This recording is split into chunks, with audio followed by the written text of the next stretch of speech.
Well, it finally stopped raining so I could come out here and make this video about church networks. And the thing that bothers me about church networks that I think is, well, first of all, I don't think church networks is really biblical necessarily. The church that I go to, which is it's a great church, relatively great church. They have a goal of growing a 100 church network. They don't have 100 churches right now, but that's the goal, to have 100 churches in this network. This network is a pyramid, and they all roll up to the mothership church 30 minutes up the road. And what bothers me is that it's not planting 100 churches. It's bringing old struggling churches, acquiring them, and bringing them under the authority of the main church, the mothership, or starting a new, sending surplus leadership to new areas, always in the path of development, I might add, to start a new congregation, and sometimes send surplus congregation to new areas. And it's not, they're not, I'm just gonna call it like it is. They're not spreading the kingdom. They're spreading the brand. They want the brand to be 100 churches big. That's the first goal. And it's kind of like there is no leaving the nest for a new church in this model of church networks. You know, it's like birds. We got a lot of birds back here in my yard. I have feeders up. I love them. I'm turning into an old man. I love feeding the birds. There's a mourning dove nest right there at the corner of my fence. And that mourning dove produced one new bird. And that new bird flew off on its own. Beautiful. It was life. The cycle repeated. And a church plant, and a lot of you guys are going to disagree with me on this, I'm sure. Planting a church and having a network of churches is the difference between saying, this bird's going to have a lot of baby birds and they're all going to leave the nest, versus saying, this bird is going to expand the nest and keep the birds in it. Or like a family. Think of it like family. Do you want to have more and more children, and as they grow into adults, keep them all under your authority and control and your roof, and maybe you buy them a roof in a different town, but it's still your roof, and all decisions for that household ultimately have to roll up to you?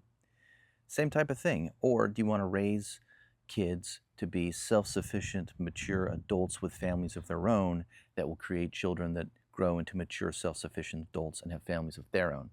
Or do you need, as the great patriarch, do you need influence and decision-making authority over all your posterity? Well, that's what a church network is. It's not planting new churches. It's growing the nest and maintaining your influence. And this is why.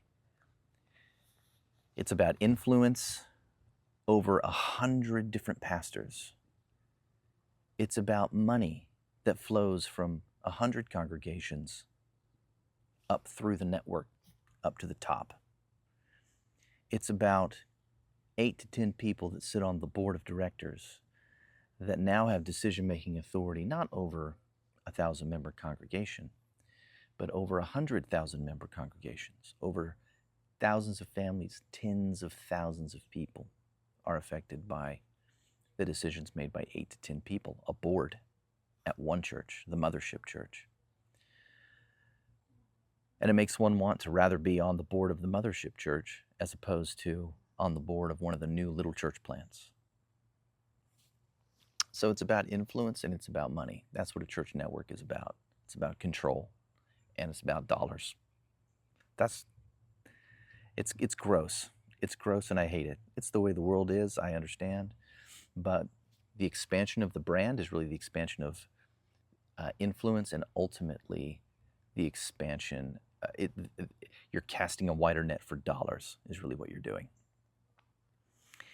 I want to tell you a story about um, a home church story. So back during COVID, we went a year without going to church.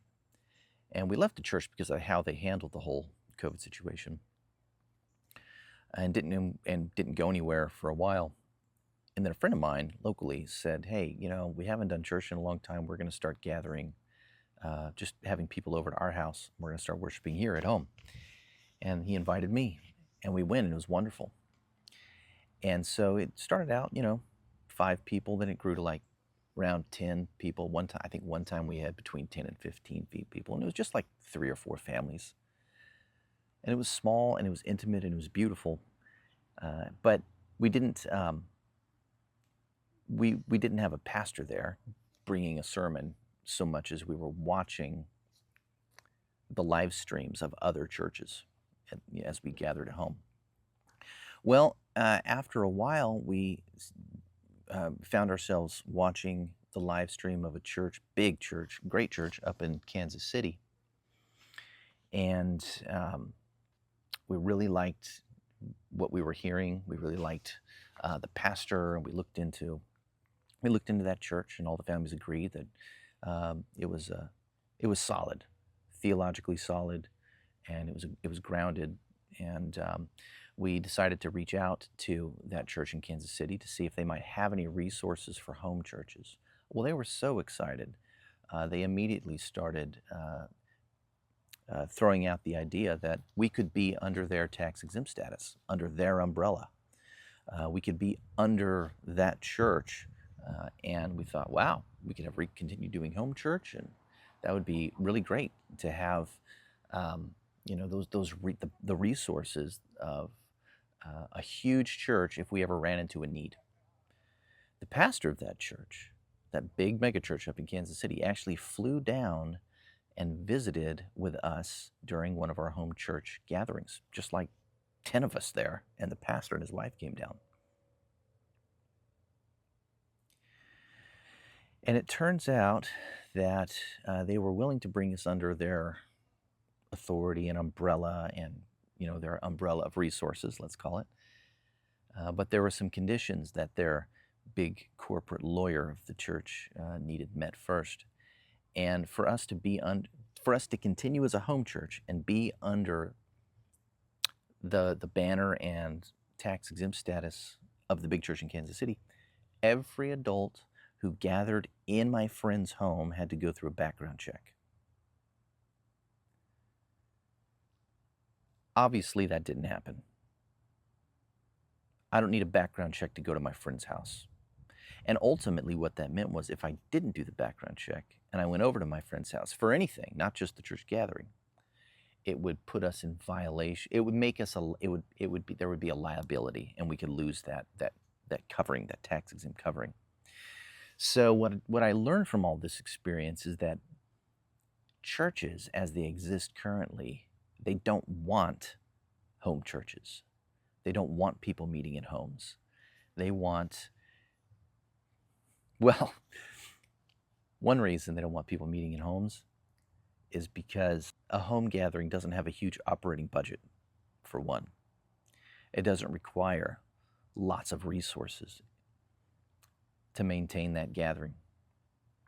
And two, and this is the big one, in a home church, there are no ivory towers for pastors to hide in. There's nowhere to hide. There's no way to cover up scandal in a home church.